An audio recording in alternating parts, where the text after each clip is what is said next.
दिसंबर जब भी आता है, दिसंबर जब भी आता है, वो पगली फिर से बीते मौसम को याद करती है। पुराने कार्ड पढ़ती है कि जिसमें उसने लिखा था, मैं लौटूंगा दिसंबर में, मैं लौटूंगा दिसंबर में। नए कपड़े बनाती है, वो सारा घर सजाती है। दिसंबर के हर एक दिन को वो गिन गिन कर बिताती है।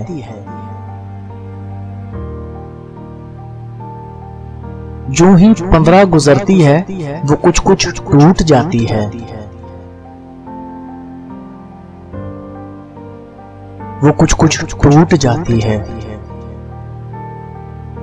मगर फिर भी पुरानी एल्बम्स को खोलकर माजी को बुलाती है।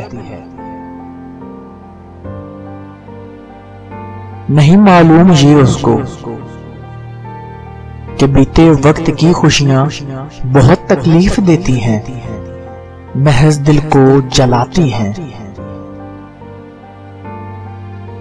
महज दिल को जलाती हैं। यूं ही दिन बीत जाते हैं, दिसंबर लौट जाता है।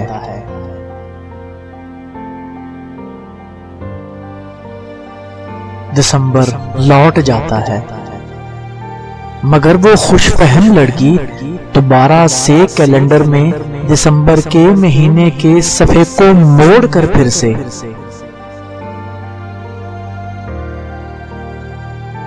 दिसंबर के महीने के सफे को मोड़कर फिर से दिसंबर के शहर में डूब जाती है कि आखिर उसने लिखा था, मैं लौटूंगा दिसंबर में।